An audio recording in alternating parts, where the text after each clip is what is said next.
Olá, tudo bem? Estamos aqui mais uma vez para continuar o nosso trabalho com a disciplina de Física. Vamos continuar hoje a trabalhar a ideia de dinâmica, né?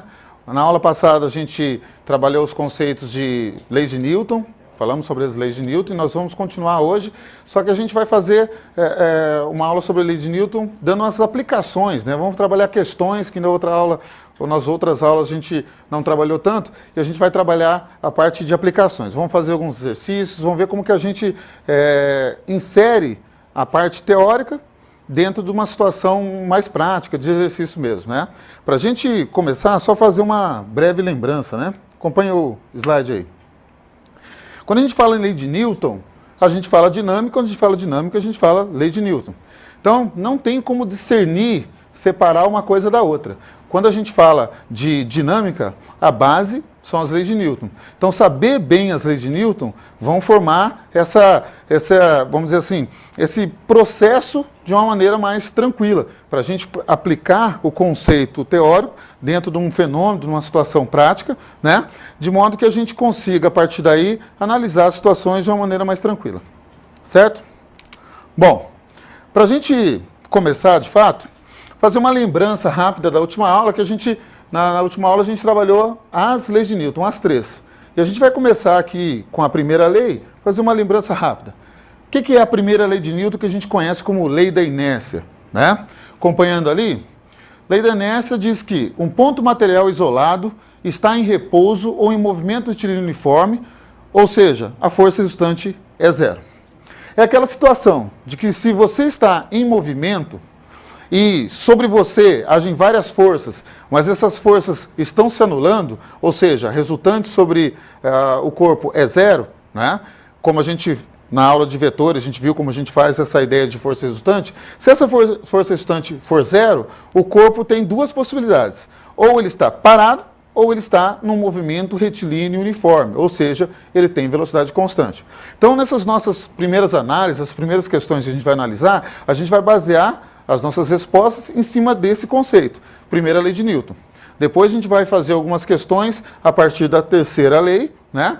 E num próximo momento, numa próxima aula, a gente vai só tratar da segunda lei. Por que fazemos essa mudança da ordem? Né? Não vamos fazer primeira, segunda e terceira lei. Porque a primeira e a terceira são leis que têm uma base mais teórica. A segunda lei tem uma base mais que envolve cálculo. É a única das três que tem uma equação. Portanto, a gente vai deixar uma aula específica só para analisar essas questões envolvendo segunda lei, porque são específicas com a parte de cálculo. Hoje a gente vai trabalhar mais questões que têm a ver com a parte de teoria da primeira agora, né?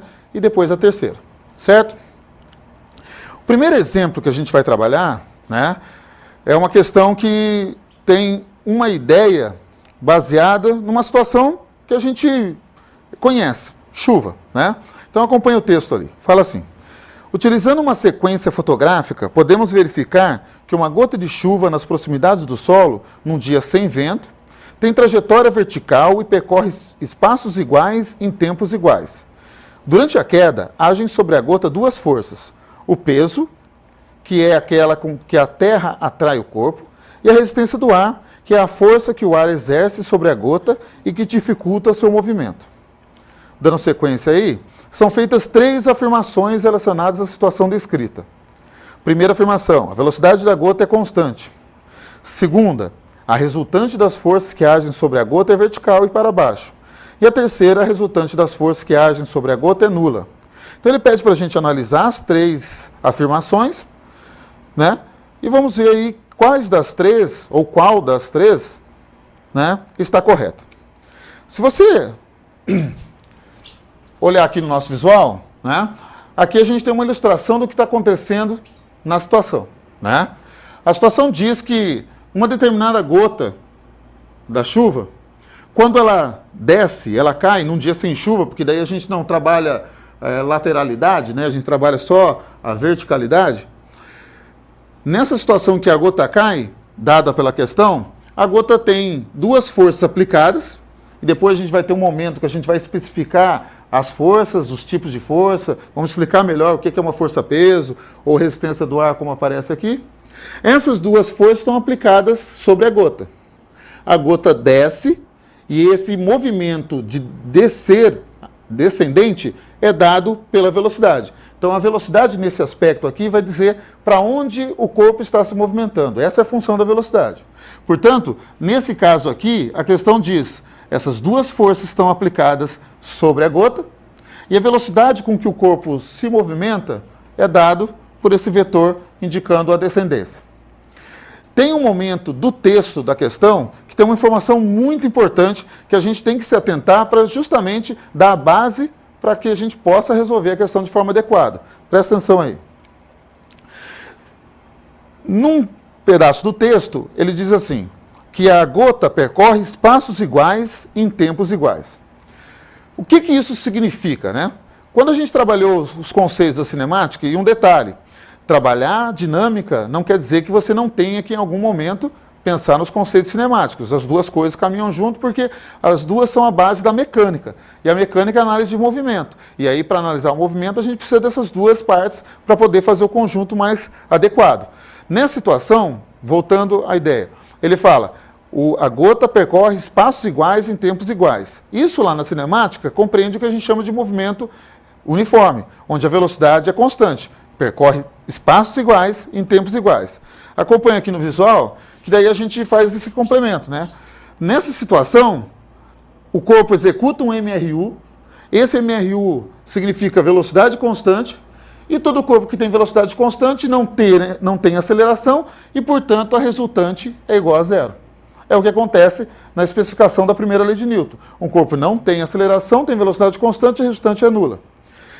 Essa ideia dada por essa parte do texto já é suficiente para a gente praticamente resolver a questão, né? Por quê? Porque as respostas, como a gente viu agora há pouco, né, as alternativas, as proposições, versam sobre essa ideia de movimento uniforme, velocidade constante, resultante nula, a base da primeira lei, a lei da inércia. Voltando ali para as afirmações, vamos olhar lá de novo. Primeira afirmação, a velocidade da gota é constante.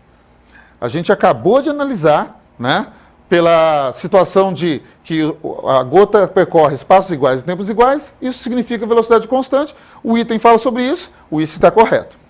Segundo item, a resultante das forças que agem sobre a gota é vertical e para baixo. Olha de novo, só um minutinho, aqui no visual. A gente tem duas forças, peso na descendente, puxando o corpo para baixo, resistência do ar, atrapalhando a queda do corpo. Como a resultante é nula, pela velocidade ser constante, essas duas forças agem em conjunto, mas ambas acabam anulando as suas ações. Uma anula a outra. Nesse sentido, quando a gente fala em resultante, nesse caso não tendo resultante, eu não posso, como a proposição está afirmando, pensar que existe uma resultante e ela tem uma direção, ela tem um sentido. Portanto, esse item, voltando lá para o item, né, o item 2, que fala, resultante das forças que agem sobre a gota é vertical e para baixo. Não temos resultante, portanto, não, esse item está errado. E o terceiro item, você já pode acompanhar aí na sequência. A resultante das forças que agem sobre a gota é nula. Acabamos de analisar, isso é verdade. Então, no caso, a resposta correta são as afirmações 1 e 3, no caso, letra C. Então, é uma questão muito simples, uma questão que envolve a base das leis de Newton, primeira lei, lei da inércia, uma questão muito tranquila, certo? Na sequência aí, a gente tem um exemplo que aí ele é um pouco mais elaborado, né? Mas também vai na mesma linha, aplicação da primeira lei de Newton. Acompanhe aqui, por favor. Dentro de um recipiente há um disco de material supercondutor que se encontra parcialmente imerso em nitrogênio líquido a baixas temperaturas. O papel no nitrogênio é resfriar o disco que inicialmente está na temperatura ambiente. Então veja aqui pelo desenho, em que foi colocado dentro do recipiente um disco de material supercondutor, que conduz com uma grande facilidade, e ele foi resfriado com nitrogênio líquido. O nitrogênio líquido tem uma função importante para fazer esse resfriamento, é o que justamente vai acomodar a supercondução desse disco dado na questão, certo? Na sequência, a gente continua o texto, diz lá, Uma vez que a temperatura do disco seja menor que um determinado valor valor chamado temperatura crítica, a resistência do disco se torna desprezível. Outro fato curioso ocorre ao colocar um ímã sobre o disco.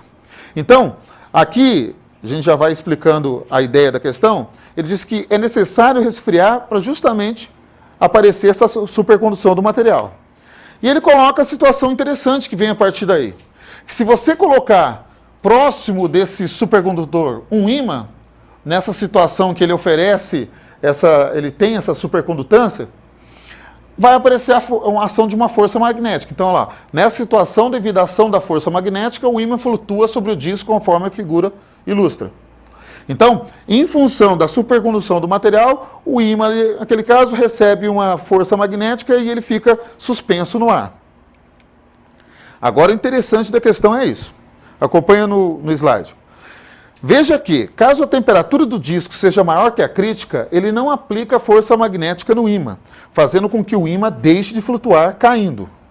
O fato do ímã flutuar é aproveitado em novos projetos de trens.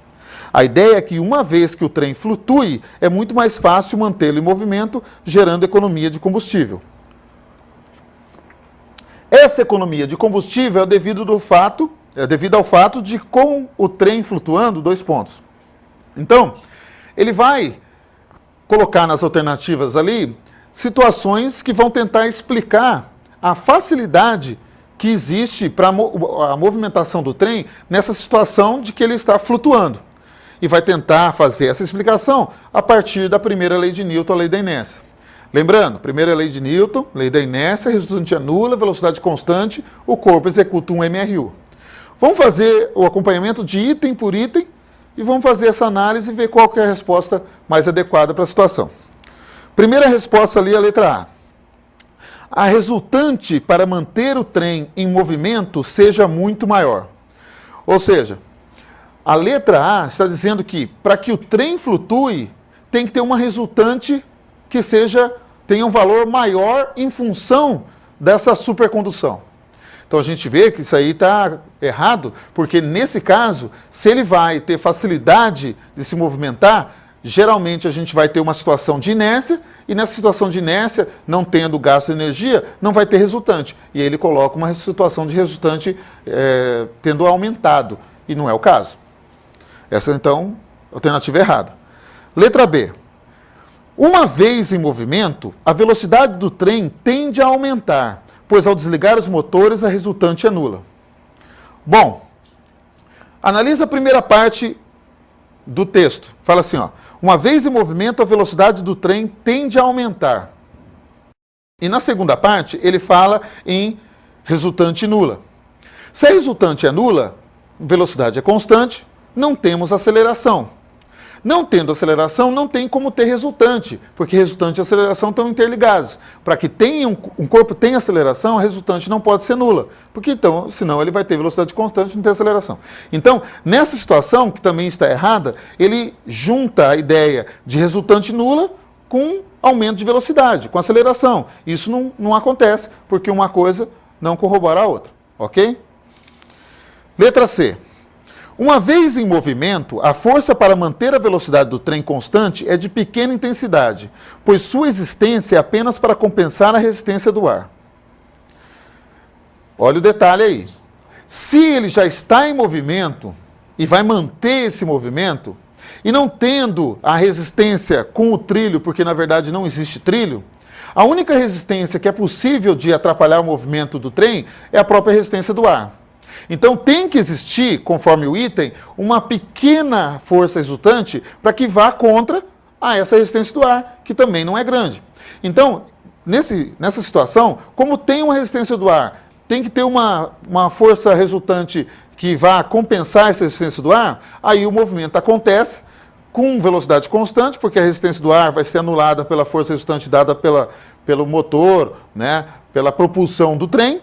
E essa resultante sendo nula, ou quase nula, vai fazer com que o trem praticamente tenha velocidade constante, e tendo velocidade constante ele não tem desgaste, a gente economiza com combustível. Então esse é o item, até agora, mais adequado. A gente continua analisando os outros para ver se não tem um que seja mais adequado à situação. Vamos continuar. Letra D, a massa diminui. Bom, Uma análise bem simples. Um corpo não pode, de uma hora para outra, diminuir sua massa, né? Essa massa, que é uma característica intrínseca, ou seja, uma característica do corpo, né, uma coisa de dentro do corpo, essa massa, de uma hora para outra, ela não pode sofrer alteração, assim, sem mais nem menos. Então, um item totalmente incorreto.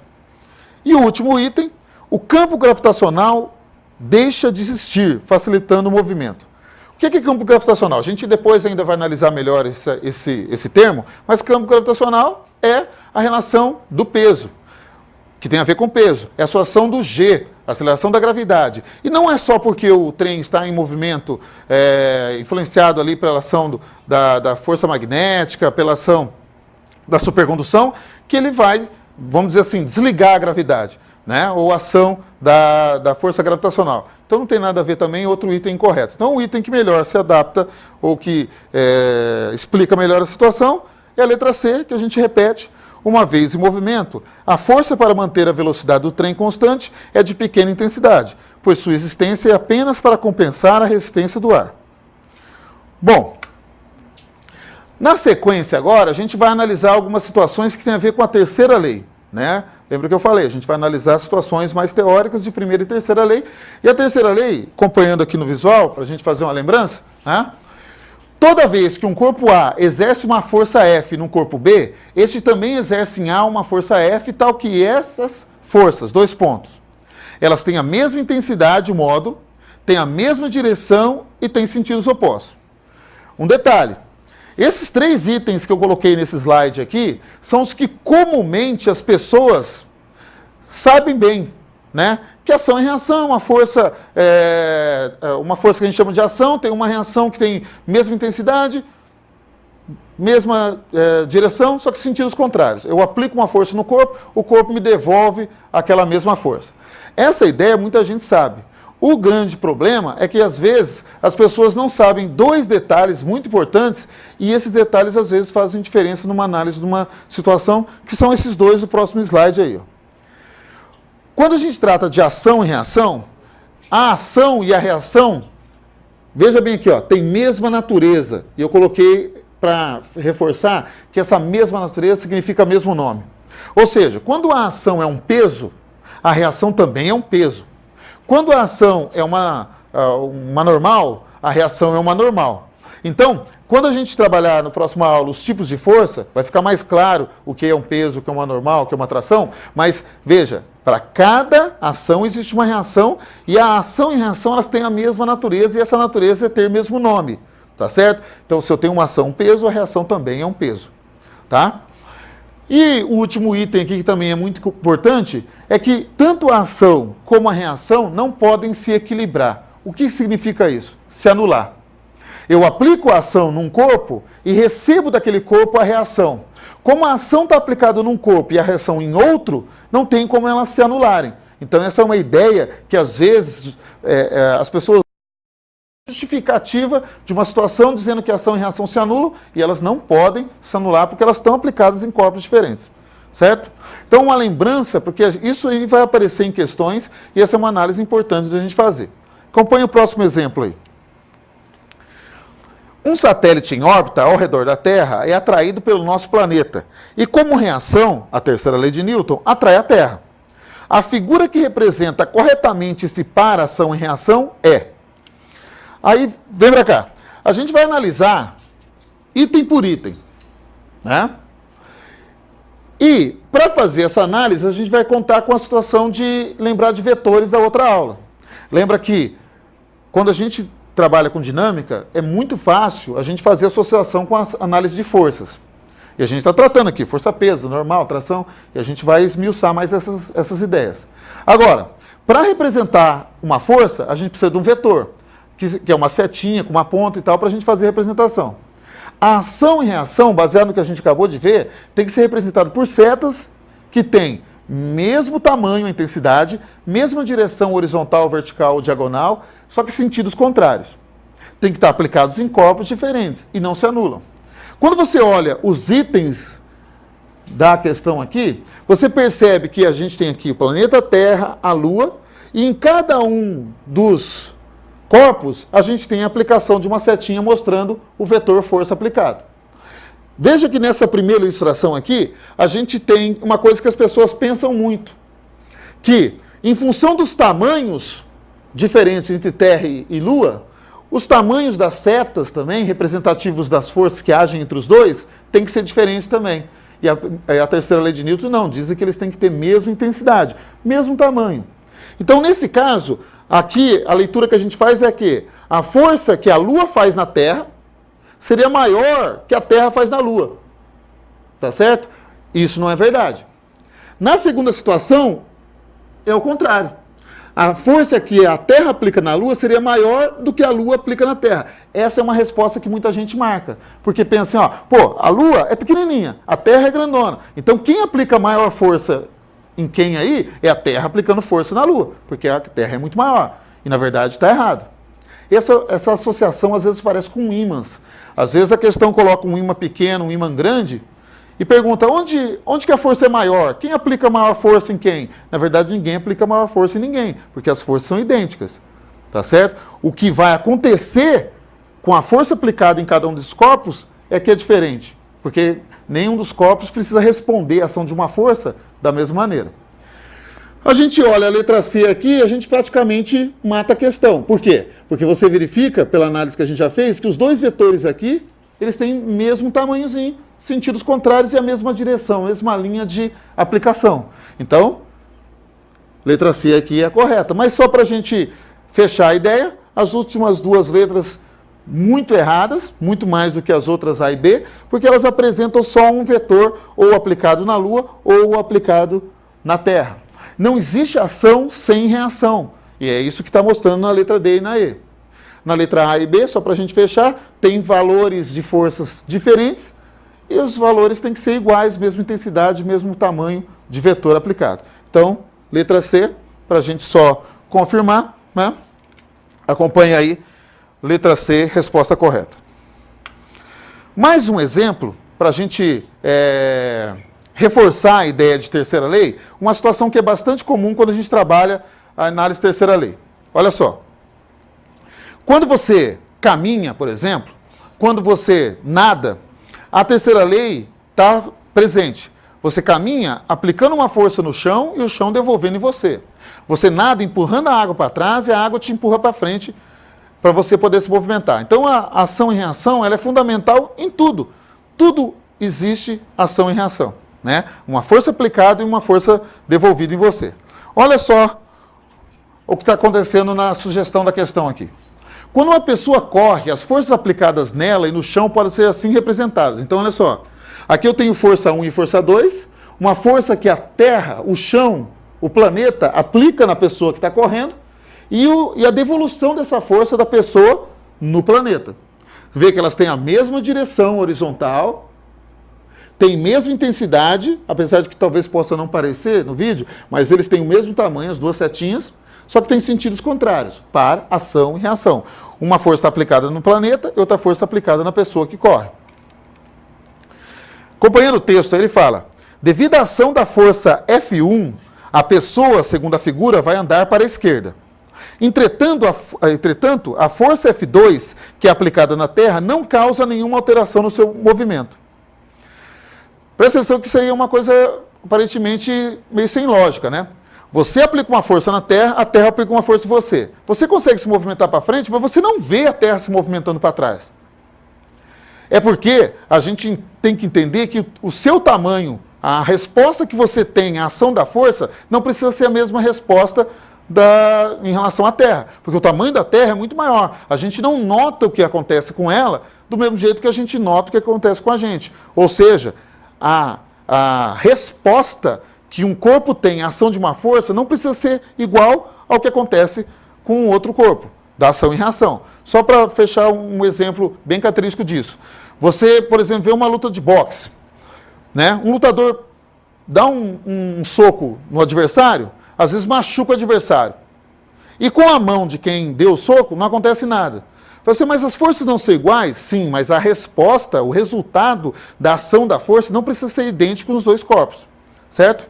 E acompanhando aí, a explicação para isso ocorre, né, essa situação ocorre devido a... Acompanha aí, são 3 itens para a gente analisar itens corretos e itens falsos. Primeiro item, a força F1 ser muito mais intensa que a força F2. Acompanha que se a gente está trabalhando com ação e reação, ambas as forças têm que ter mesma intensidade. Então esse item está errado. Segundo item, a resultante das duas forças ser nula. Lembra, reforçando mais uma vez, uma força de ação não pode cancelar uma força de reação. Elas não são canceladas porque elas estão aplicadas em corpos diferentes. Item errado. E terceiro item, ao fato de que as forças que constituem para ação e reação estarem sempre aplicadas em corpos distintos, ou seja, diferentes, podendo assim apresentar diferentes efeitos. Esse que eu acabei de colocar é o item correto. Então, na análise das respostas, a gente tem como resposta correta a letra E, apenas o terceiro item. Bom, a análise que a gente tinha para fazer da aplicação das leis de Newton em relação à primeira e à terceira lei é essa. Na próxima aula, a gente vai trabalhar a aplicação especificamente para a segunda lei, tá certo? Eu espero que nessa nossa aula aqui você conseguiu ter essa noção, porque a gente vai também acabar precisando disso na análise da segunda lei na próxima aula, ok? Tudo de bom, um abraço.